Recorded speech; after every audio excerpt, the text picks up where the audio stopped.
kalahati. Sige ba magdaan?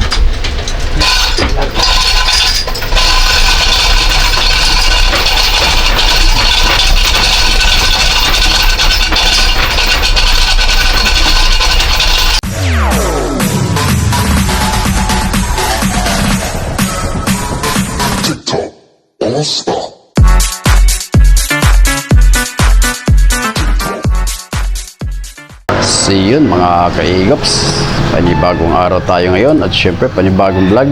Welcome to my YouTube channel, Kaigops TV. So for today's video mga guys, ay update ko lang muna kayo sa bangka at sa makina na ipinagawa natin. Kung napanood nyo yung nakaraan nating vlog, at nagkaroon nga ng diferensya at nagkaroon ng butas yung tambutso, yung exhaust ba tawag? Exhaust ay malaki na ang butas, kaya ating welding sa welder. Ang problema lang ay nagkaroon ng epekto doon sa makina, kaya ibinaba natin kahapon yung ating makina at ating ipapatingnan sa sa mekaniko. So nakontak na rin natin na ang doon, ang nangyari doon ay baka natalsikan ng natalsikan ng welding rod or yung mga yung mga alibaba ng welding. So kaya dadalhin natin bukas. So ngayon guys, ang lagay na aming panahon dito, wala pa makikita ang kalmada. At gawa na, tinignan natin sa windy ay baka March 19, baka huminto ng amihan. So kaya dapat ay dapat ipagawa sa ating bangka at nakataas nga. So ito mga kaigops, nagkaroon ng diferensya ng makina natin. Ito yung pinalitan natin guys. So yan, ito yung tambutso nya. Dito yan naka-welding, ay nakatornilyo. Yan. So pinagawa natin ng paraan doon sa welder na kung pwede ispatan lang sana, kasi ganito lang kalaki ang butas. So pinalagyan sana natin ng stainless. Ang kaso talagang hindi na obra dahil pag iniispatan lumalaki ang butas dahil nga sa napakanipis na pala talaga. So hindi natin akalain na ganyan, kasi sa laot hindi naman masyado sumisingaw siya kasi binalutan na natin siya ng steel epoxy. So nung tingnan natin at medyo mahaba-haba ang tambay, pina-check natin ay talagang malala na pala. So ito ang nagkaroon ng diferensya, kaya pinalitan natin. Mabuti nga lang may reserva tayong isa, ito. So doon naman sa isang makina ay gumawa lang tayo ng tubo. So kay ispat guys ay yun, pumasok. Kasi nasa 2 oras natin pinispatan ito. Ginawan talaga sana ng paraan ay hindi na talaga kaya. Kaya mabuti nating palitan na lang ng talaga scrap doon sa isang makina. So dito pumasok yung siguro. Iikot natin guys.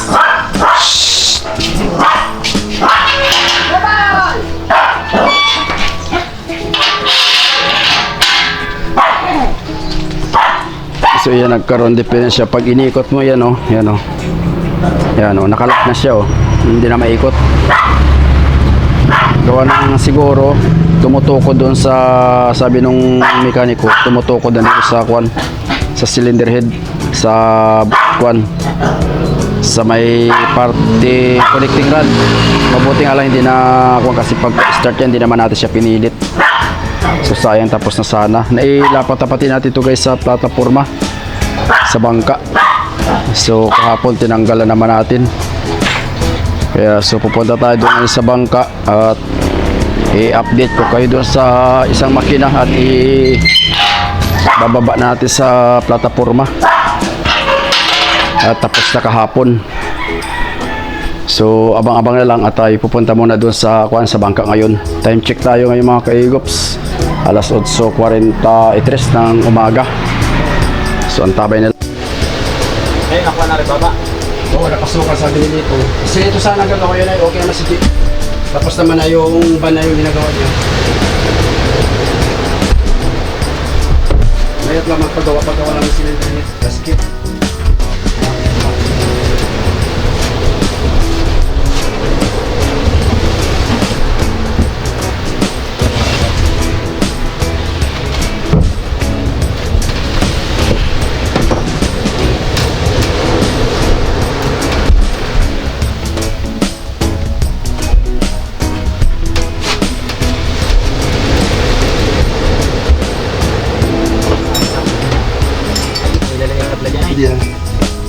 Diretso rin yung sapato mo.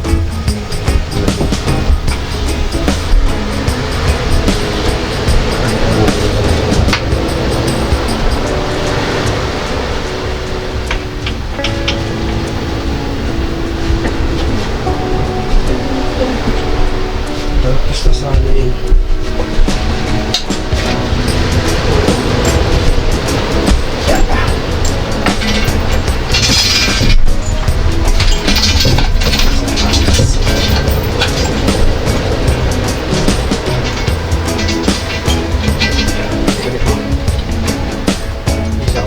Sakto lahat. Dito. Hindi ba?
Sige, babanggan.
Taas nila. Sige na. Baba na.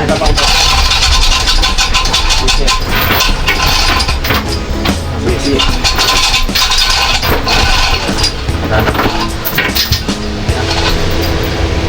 Sige, baba ulit. Isa na lang ulit. Yes, na.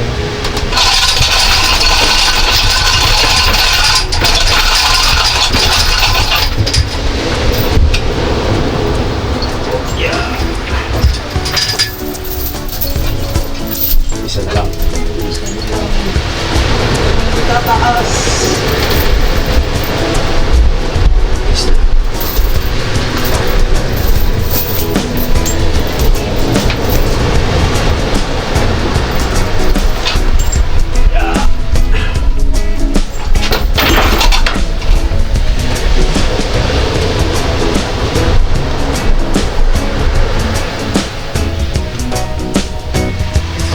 guys. Ayun, mga kaigops na ilapat na natin yung makina. Oops. Yan o. So sana ay umandar na siya. At ititesting natin, ikakabitan natin guys ang mga wirings para makuan na set up na natin. At lilipat tayo dun sa Buy Carlos at magpipintura tayo ngayon. Sasamantalahin natin yung init ng panahon at para makutay-utay na. At ilulusong na yung pagkatapos ng mahal na araw. Doon muna tayo pupukus. At dahil yung isang makina guys ay naman bukas pa gagawin ng mekaniko. So isang araw tayo dito magagawa ngayon. At maganda naman ang sikat ng araw. So update ko lang kayo dito sa area namin. Yan yung lagay naming karagatan. So, tapos karamihan ng bangkay na itaas. Ilan lang kasi huli na ng mga dumating yan sila. Tsaka yung pangulong, yung dalawa, yung ginakabuntog. Dito sa kabila naman nagpipintura din sila mga kaigops. So update ko na lang kayo mga kaigops mamaya pagka nailagay natin yung wiring, set up na at tapanda rin natin. Alright, so yun mga kaigops, kalugso natin vlog. Time check as 12:32. So tayo ay magpipintura dito sa Buy Carlos at habang medyo mainit pa ang panahon. So kanina nagbaba tayo ng nagbaba tayo ng makina dito sa isang bangka. So bukas na natin ayusin yung mga ibang wirings tapos papanda rin natin. Tapos ngayon ay kaya tayo magpintura. Ito ang gagamitin natin ng siga with catalyst.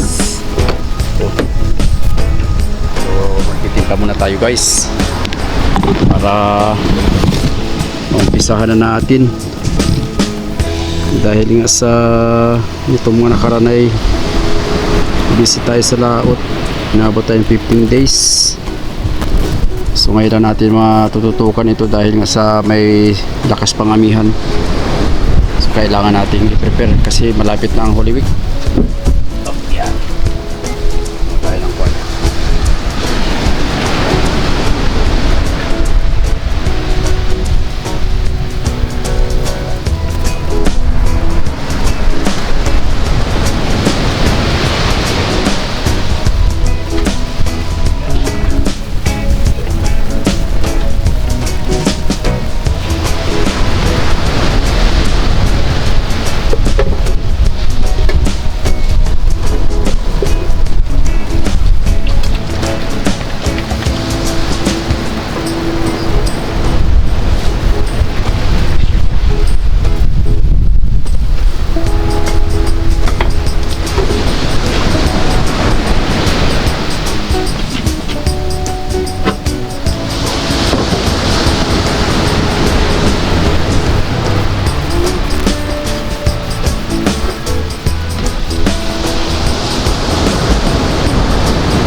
Magtitimpla muna tayo ng kwan. Titimpla muna tayo ng pintura.